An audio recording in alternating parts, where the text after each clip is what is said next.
Now, your team ended February 11 games under 500. Now you're 37 and 38. Why are you guys on such a roll? I think we figuring out the kind of basketball that we need to play to give ourselves a chance. Early in the season, we blew a lot of leads. Didn't move the ball well, didn't defend well.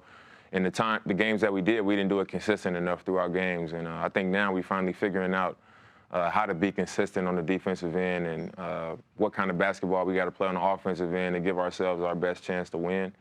And we're just doing it more consistent now, so it's leading to more wins. And by the way, y'all fleeced Denver for Jusuf Nurkic. Yeah, that's your man crush. That's my guy right there, That's his guy right now.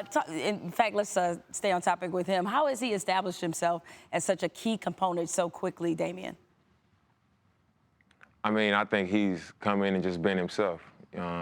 He's a pretty blunt guy, and I think that's the first thing that all of us could appreciate right away. He didn't come in and, try to make us believe he was somebody that he wasn't. And, he came in and his attitude basically said he felt like he was the best center in the league. And that's the vibe that we got. So I think that helped us gain a lot of confidence in him right away.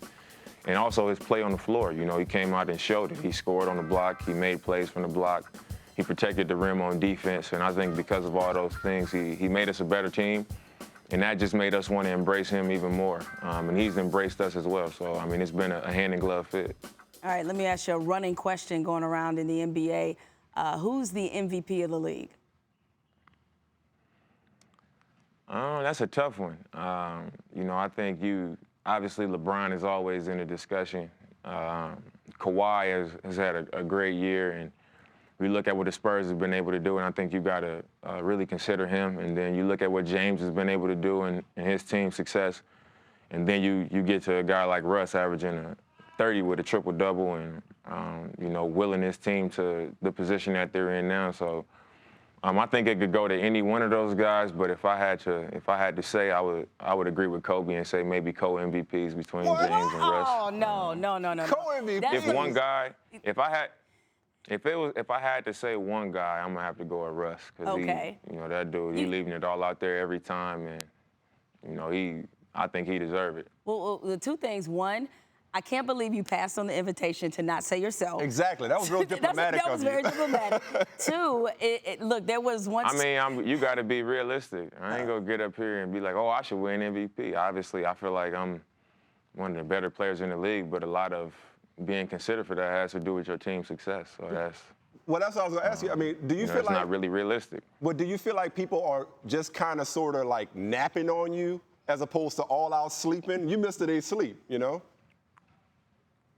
I mean, I think that's been my story. I've always been an underdog. I've always been the guy that hasn't had politics on my side, and I think I embraced that. So people are definitely sleeping on me and what I'm capable of, because I'm averaging 27 points a game, and it's like, you don't hear nothing about what's going on in Portland because of our team's success so far this year. And I can live with that, and getting in the playoffs and making some noise is what I'm prepared to do.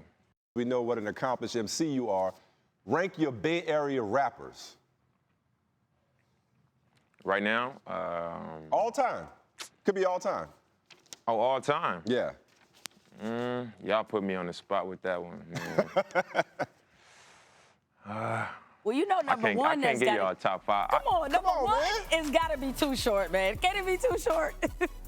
And y'all claim Pop too. I mean, I think that's the most well known. I know Short. Okay. Short grew up under my dad, so I mean, obviously too short. But I can't give y'all a top five list, man. It's a lot of legacies out there, man, that y'all might not know about. So. Well, you definitely put your soul into your recently released album, your debut album, The Letter O. A lot of great features on this album, Lil Wayne, Marsha Ambrosius. What was the inspiration behind this project? I just really wanted to tell my story. I think that's something that's important to me is, getting out the way I grew up and why certain people in my life, are still as important in my life and the impact that they had. And I guess kind of let people see the other side of me, other than what they see on TV and on camera. Let them know the real. And that was my goal with the album, and also to collaborate with artists that I was a fan of growing up, you know, like Juvenile and Wayne and Jamie Foxx and people like that. So, you know, I really enjoyed putting it together. All right, now staying in Oakland, have you disowned the Raiders yet? I haven't disowned them. You know, I'm a huge Raiders fan. It's disappointing to see them getting out of the city. You know, the Raiders are as much a part of Oakland as anything, and they mean so much to the city. So for them to be leaving, you know, it's kind of taking a little bit of hope away. You know, especially with the Warriors going across the bridge.